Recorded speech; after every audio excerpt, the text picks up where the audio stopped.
컴온 플레이는 그 2006년에 맨하탄에서 이제 시작이 됐고요. 빅게임들만을 위한 페스티벌이라고 할 수 있습니다. 그래서 그 타임스퀘어하고 그린치 빌리지에서 굉장히 화려하게 이제 시작을 했고요. 그 다음에 이제 2회 대회가 이제 그 암스테르담에서 피크닉 이라는 그 크로스 미디어 축제 병행해서 이제 개최됐었고요. 올해 다시 뉴욕 맨하탄의 다운타운에서 굉장히 이번에는 이렇게 좀 어떻게 보면 거친 분위기에서 됐는데요. 저를 비롯한 성균관대학교 영상학과 불특정 다수팀, 제가 이름을 쓰지 말라고 그렇게 했는데도 학생들이 해가지고 한 팀인데요. 2007년, 2008년에 암스테르담과 이제 미국에서 참여를 했습니다. 네, 암스테르담에서 했던 컴온 플레이는 대충 이런 분위기에 있다가 비디오를 보여드리면 대충의 분위기는 이렇게 아실 수 있을 거예요. 그래서 성인들이 굉장히 철없이 뛰어노는 모습이지만은 게임 디자이너들의 입장에서 보면 이 행동이 어떻게 이루어지는가 이렇게 굉장히 관심 깊게 볼 수 있는 그런 부분이고, 많은 것을 이제 게임 디자인의 측면에서 이제 배울 수 있는 그런 부분들입니다. 그래서 보시면은 뭐 여기 보면 이렇게 분장을 하기도 하고 하지만은 뭐 맨 끝에 이런 거, 이 수영 모자 같은 경우는 굉장히 간단한 게임인데 수영 모자 뒤편에다가 번호를 써놔요. 그리고 핸드폰으로 그 번호를, 뒤통수에 번호를 찍어가지고 올리라고 그러거든요. 그래서 제일 많이 찍힌 사람이 지는 경기였는데, 남의 뒤통수를 찍는다는 게 이렇게 쉽지만은 않더라고요. 그래가지고 뭐 여기를 사람들이 갑자기 막 미친 듯이 뛰어다니면서 굉장히 격렬한 게임이 벌어지기도 하고 그랬습니다. 피크닉이 이루어진 이 웨스트 가스 패브릭이라는 그 가스 공장이었는데요. 공장을 갖다가 이렇게 그 어떤 그 예술의 문화 공간으로 이제 변환시켜가지고 이제 장소 자체도 굉장히 흥미로웠고요. 굳이 말씀드린 예는 이 혹시나 피크닉이라고 들어보신 분이 있으신지 모르겠지만 매년 시그라프 가시는 것보다 저는 가가지고 거기 그날 강연 듣고 이렇게 굉장히 좋은 게 많았거든요. 그래서 특히나 여기에 관심을 가지실만 해서 오신 분들이라면은 피크닉에 가시면 굉장히 좋은 거 많이 찾으실 수 있을 거라고 생각해서, 그래서 아트와 인바이러먼트와 테크놀로지, 피플이 어떤 하모니스한 익지스턴스를 위한 뭐 이런 주제로 나온 건데 굉장히 흥미로운 프로젝트들도 많고요.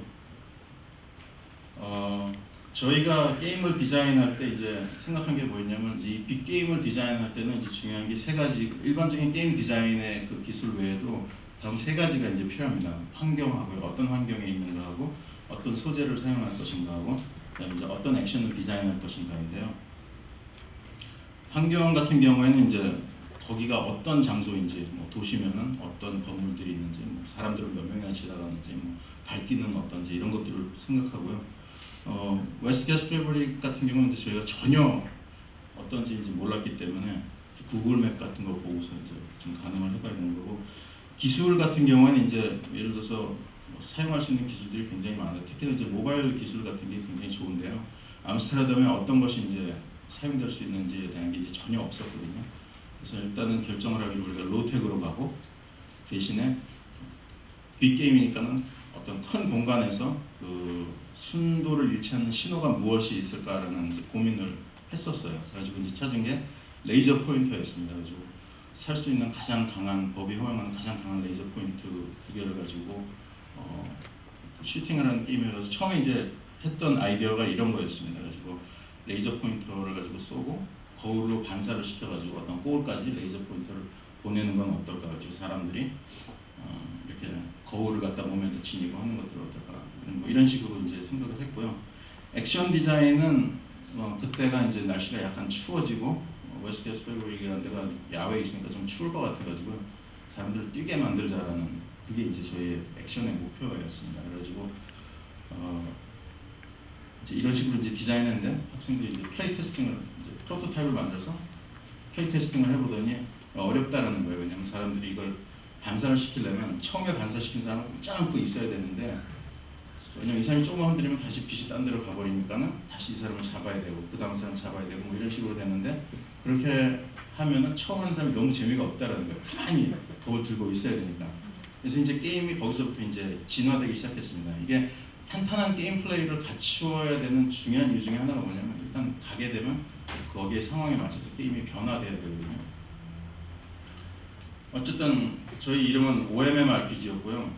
제가 지은 이름인데 거의 무시되고 레이저 게임이라고 이제 사람들이 편하게 불렸고 MMORPG의 패러디였는데 아무도 모르더라고요.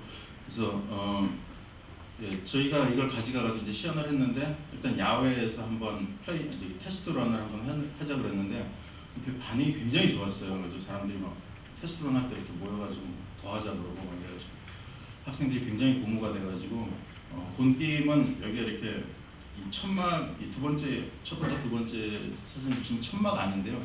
굉장히 멋있게 생긴 무슨 서커스 천막 이런 데였거든요. 그래서 거기에 맞게 이제 그 꼴이나 이런 것들 약간 이제 수성을 해가지고 굉장히 사람들이 좋아했고요. 밑에 보시면 아시겠지만은 이게 보니까는 키 큰 사람이 유리하더라고요. 그래서 키 작은 사람들이 이렇게 막 자기들이 알아서 목마도 타고 막 이러면서 굉장히 승부에 집착하는 모습을 보여줬고요. 세 번째는 약간 앵콜런처럼 돼가지고 이게 마지막 이제 폐막식이었는데요. 여기서 파티를 하다가 사람들이 우리가 뭐 춤추러 온 것도 아니고 게임 이제 OMMRPG나 한번 더 하자 그래가지고 그때는 이렇게 똑같은 레벨에서 레이저를 쏘는 게 아니라 2층에서 레이저를 쏘고 저기 밑에다가 볼을 감춰 놓으면은 키 큰 사람이 꼭 유리하지 않게 되거든요. 그래서 게임은 그 장소에 따라서 계속해서 이렇게 변화되었습니다. 그래서 예, 뭐 그런 변수에 대해서 우리가 이제 적응을 해가면서 했고, 기본적으로 작품에 대한 호응은 굉장히 뭐 좋았다라고 저희도 생각이 되고, 그 다음에 뭐 문화적인 차이 같은 걸 보면은 아까 그 수영 모자 같은 걸 보면서 학생들이 얘기했는데 자기들이 그런 아이디어를 냈으면은 교수님한테 당장에 혼났을 거다. 그걸 누가 쓰느냐라고. 그래서 우리나라에서 만약에 누구한테 수영 모자를 쓰고 뛰라 그러면 사람들이 할까 안 할까 이런 걱정을 해야 되는데 사람들이 굉장히 즐기기를 원하고 와서 굉장히 적극적으로 참여를 하더라고요. 그래서 그런 것들이 이제 우리나라에서 할 때는 얼마큼의 차이를 보일 것인가 이런 것들을 이제 생각을 했었고요. 올해 이제 뉴욕에 들어오면서 이제 게임은 굉장히 변화를 했습니다. 그래서 첫 해에 이제 논란이 됐던 게 뭐냐면은 일부 게임들은 이것이 게임인가 놀이인가를 이제 했어요. 그래서 게임과 놀이의 차이를 이제 그 게임 디자이너들이 따지기 시작했거든요. 그래가지고 뭐 선택이 의미 있는 선택인가, 그 다음에 동등하지 않은 결말이 나오는가, 그 다음에 뭐 게임 시스템이 어떤 그거에 대한 충분한 보상을 해주는 뭐 이런 것들을 갖다 이제 따지면서 올해는 꼭 게임이 되는 것들만 받자라는 식으로 해가지고 했고요. 이 가운데 위에 가운데 사진은 블루스타킹이라는 서점인데 거기가 헤드쿼터였습니다. 굉장히 허름해 보이고 그 동네 전체가 굉장히 사실은 우울한 동네인데요. 밤이 되면은 거기가 전부 다 바나 이런 것들로 변하고 주로 젊은 예술가들이 와가지고 뭐 이렇게 아주 행아웃하는 그런 이제 동네였거든요. 이제 로어 맨하탄 쪽인데 거기에 이 블루스타킹이라는 이제 서점이 있는데 뭐 제가 이렇게 거기 있는 책은 한 권도 안 읽어봤다고 자신할 수 있을 정도로 굉장히 그 급진적인 책들이 많았습니다. 뭐 여자들의 성문제라던가 뭐 이런 여기 보면은 액티비스트 센터라 가지고 온갖 사회의 가장 어떻게 보면 작은 이슈들이 이렇게 논의되는 그런 서점이었는데요. 그래서 그런지 몰라도 게임들도 굉장히 어떻게 보면은 약간 히피적인 그런 분위기들을 많이 갖추었고요. 저희가 가져갔던 게임은 섀도우 게임입니다. 마찬가지로 그쪽에 기술을 잘 알 수 없기 때문에 뉴욕은 우리랑 비슷하다라는 생각은 했었지만은 10분 남았으니까 5분 안에 끝내야 제가 이렇게 비디오로 보여드릴 수 있겠군요. 뭐 그림자는 저희가 아까 인베이더 게임 기억나시죠? 큰 뉴욕의 벽면에다가 그림자를 크게 만들고 적게 만들 수 있으면 참 좋겠다라는 생각을 했거든요. 그래서 그림자를 소재로 사용하기로 했고 뉴욕은 비교적 잘 안다라는 생각을 했고요. 액션 디자인은 이제 사람들 될 수 있으면 왔다 갔다, 그러니까 불의 소스로 가까이 가면 그림자가 작아지고 가까이 가면 커지죠. 멀리 가면 작아지게 해가지고 그걸 이용해서 하는 게임을 이제 구상을 했고요. 그 다음에 이제 자기들도 모르게 웃기는 몸짓을 하도록, 그래서 보는 사람들은 그 사람들의 몸짓을 보고 이렇게 웃을 수 있도록 하자는 게 저의 목표였고, 말하자면 사람들이 그것을 하면 저희 게임 디자인이 성공한 거고요. 하지 못하면 이제 저기를 한 건데, 이게 이제 처음에 프로토타입이었고 저희가 이제 플레이 테스팅을 하는 장면들입니다.